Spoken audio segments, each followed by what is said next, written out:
There's going to be some movement, I would expect, over the next week across the league in a lot of these movements. And of course, Julio Jones being the biggest name that is most likely to move. We could potentially see at this point Aaron Rodgers, Deshaun Watson. Now makes the most sense if the trade for those guys would happen. But realistically speaking, I'm sure Julio is probably going to be the biggest name if he even does get moved. But the reports this morning that have surfaced around over the last couple of days are that the Falcons are driving a pretty hard bargain at the moment for Julio Jones, a first-round pick, maybe a second-round pick, plus an NFL veteran player that they can roster this year. That's a pretty steep asking price for Julio, especially considering his salary cap implications as well. Yeah, but you can't be surprised. This is a team that I think made it pretty clear during the draft that they're still trying to win right now. Yeah. Right. If this was a team that was ready to shut it down and go into a rebuild, they don't take Kyle Pitts fourth overall. They take a quarterback. They either take Justin Fields or they take Trey Lance off the board. Right. They take a quarterback at 4, right? If they're willing to start to rebuild right now. They're still trying to compete. They're not trading Julio Jones because they want draft capital. They're not trading Julio Jones because he can't play anymore. They're trading Julio Jones because they can't afford to sign their draft picks. At this point, it's basically Julio Jones or Kyle Pitts because of the way they've set themselves up financially. So you'd expect them to be aggressive. You'd expect them to want somebody back who's going to help them win right now because their window's not huge, right? It's maybe 2 years. Probably 1, maybe 2. Matt Ryan's 35, 36 years old, something like that. So right. I'm not surprised they're driving a hard bargain, but I think at the end of the day, like I said, they don't have the money they've signed 10 of their they still have 10 of their 12 draft picks unsigned. They've only signed 2, and they were both late day 3 picks. They still have to sign Kyle Pitts. They still have to sign most of their top draft picks. So they don't have a choice. They have to trade Julio Jones. I think trading Grady Jarrett is maybe the one other way they could do it. I saw somebody mention that, but at this point, Jones just makes more sense. So it's going to happen. I think it's going to happen. The question is just, who's willing to meet them in the middle? Who's willing to come up the most? Yeah, I still haven't heard anybody tell me that any team has a 2022 first-round pick on the table for Julio Jones. Well, right? I haven't heard that offer. Because Diana Rossini reported that there was a first-round pick. You think that's a future? I think it might be a future one because I haven't been able to get any confirmation that that's accurate, that there is a 2022 first round pick on the table. Bill Belichick touched on it during the draft in one of his post day press conferences that 2022 draft picks were treated like gold this draft cycle, right? It was really difficult to move around the board because there's just not a lot of teams willing to part with 2022 picks because of the uncertainty of this draft class with the pandemic, not having a combine, not having in-person visits. Those 2022 picks have become extremely valuable. So I just don't see it. I don't see another team willing to move a 2022 first round pick for Julio. Now, maybe if Green Bay is in on this or Kansas City is in on this and their pick's going to be 31, 32, something like that anyways, maybe I'm wrong. Maybe there is something like that on the table, but I don't think so. The real question for the Patriots is, would you do something like a second round pick and Sony Michel and maybe Chase Winovich for Julio Jones? And that sounds like a lot to me, but I don't think a second and Sony is going to get it done. I think it's going to take a little bit more than that. And it does sound like the Falcons would like to get back a player or two that they feel like they can put on their team right away. Right, and that's where the Patriots are in a unique advantage because if there is a team offering a first, whether it's Kansas City or Green Bay, like you mentioned, maybe it's, Seattle was thrown into the mix over the weekend, and they don't have a 2022 first as a part of the Jamal Adams trade, but they have their 2023, and maybe that's where that conversation comes in. If the Patriots want Jones, they're going to have to get creative at that point. And that's where we start talking about Sony Michel and N'Keal Harry. And, some people have mentioned Chase Winovich in that conversation with all the edge players that the Patriots drafted. We can maybe talk about the cornerbacks, but I think at that point, it becomes a whole nother trade where that's instead of the second, maybe instead of addition to the second. So there are ways the Patriots can attack this, but if that first round pick, whatever it is on the table, whether it's 2022 or 2023, if there's a first round pick on the table, I don't think the Patriots will part with that. I don't think they should part with that for Julio Jones, but if they want him, they're going to have to get creative. Yeah, and just to clarify, I see somebody in the chat talking about cap space in Atlanta. There's always ways to manipulate the cap. The easiest way to get Atlanta caps, cap friendly basically, is to trade Julio. But more importantly, with Julio, I think Julio wants out of Atlanta. He does. He's made that clear. I mean, I know Shannon Sharp didn't tell him he was on the air, and that's a whole sketchy situation. But he made it abundantly clear on that call. He was speaking candidly because he didn't know he was on the air, and he made it abundantly clear in that call that he wants out of Atlanta. So whether Atlanta can do it or not with the salary cap is kind of irrelevant at this point. Well, let me add this too, because people talk about, the cap isn't real. The cap can be maneuvered, and it can, but you can't erase cap space. Cap space is whatever Einstein's law of whatever. Matter can only be altered. It can't be created or destroyed, right? Right. You can't destroy cap space. You can move it. And yes, they could restructure a bunch of deals and push a bunch of money back and be able to sign all their draft picks and keep Julio Jones. But then that money's getting pushed back 3 or 4 years, and you're still going to have to deal with it eventually. And I think they're at the point right now where, they are entering a transition. I know I said before that they don't want to rebuild right now. They are going to have to rebuild within the next 2 or 3 years. You don't want to have 10, 20, 30, $40 million in dead cap staring at you when you're trying to rebuild a team. That's not the most efficient way to do it.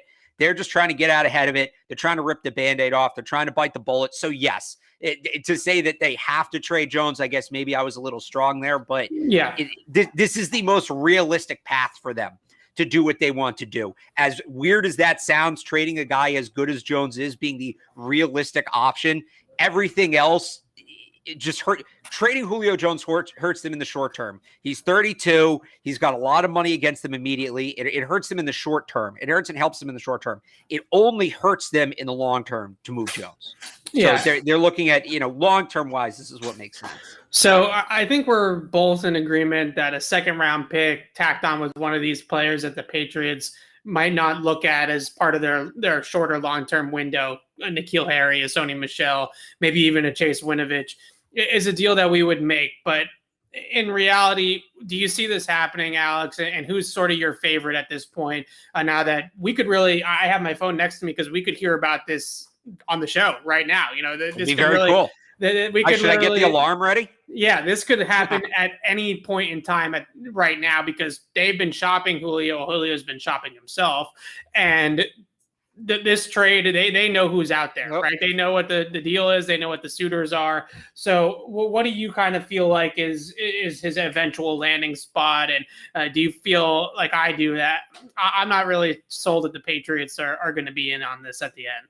Yeah, and sorry, I just false started there. I thought I got a Twitter notification. I thought maybe that would have been funny. It was my friend Jonah. Shout out Jonah. My favorite's the Titans. It's been the Titans. I said this on the last show. The reports were that the Titans were out. Now the reports are that they're back in. I think that no team has more to gain by adding Julio Jones than the Titans. Maybe the Packers, but what they'd have to do cap-wise to make it work pushes it back a little bit for me. I think the Tennessee Titans, I don't think they become the most talented team in the AFC. That's still the Kansas City Chiefs. But the Chiefs have their flaws. They've got a lot of new pieces, especially on the offensive line they have to work out. They also play in a much tougher division. The Titans, to me, with Julio Jones, should finish with the best record in the AFC. I think, if the Patriots had Julio Jones, right? Who's better than the Patriots right now for sure? The Chiefs, the Titans, the Bills. The Patriots are kind of in that next tier. They're there with the Colts. They're there with the Ravens, right? Those are 3 teams that we know for sure. If the Patriots get Julio Jones, I think that puts them ahead of the Bills. Certainly. I think it does definitively. They're probably on par with the Titans. They're still below the Chiefs. If the Titans had Julio Jones, that puts them very, very close to the Chiefs for me. Like the amount they gain in terms of, I guess, power rankings, it's not the exact right term, but if you get what I'm saying, like I think the Titans have the most to gain. I think they have the most reason to be aggressive.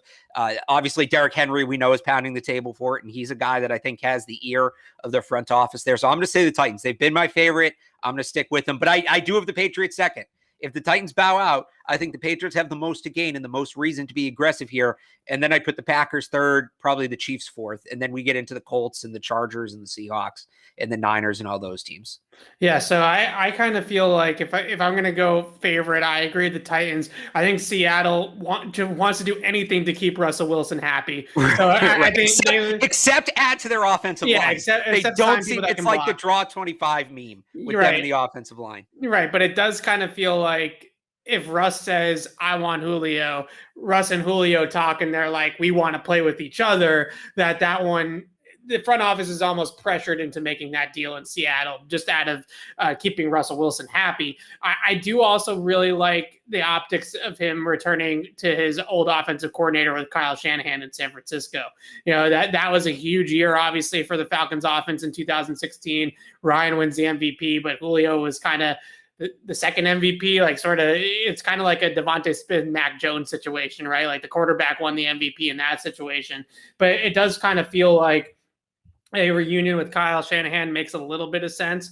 But I still think if I had to pick it right now, I think that Seattle might actually pull this off. Now, they don't have the draft picks to do a whole lot there in terms of compensation, but maybe there's some players on their roster that they can send to Atlanta that Atlanta likes. I don't know. I just feel like they're going to do pretty much everything under their power to make Russell Wilson happy, to make sure he doesn't want out of Seattle at any point.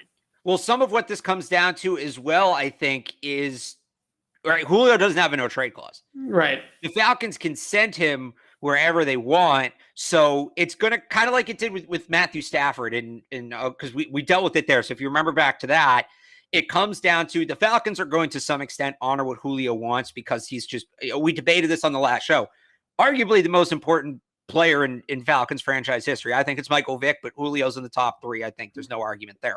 Yeah. Just because Michael Vick, Matt Ryan, they're quarterbacks, etc. That's not the point. How much are the Falcons going to honor what Julio wants? If they let Julio make the decision, a team like Seattle's is much more in play. I think a team like the Patriots benefits from Julio having say. If the Falcons just want the best return and this is a huge trade for them and they need to maximize their assets, that to me helps a team like Kansas City. It helps a team like Green Bay that's willing to give up that first round pick. Because ultimately, I mean, what would you rather have? And we talked about the 2022 picks being so valuable, but would you rather have a first round pick in 2023 or a second round pick in 2022?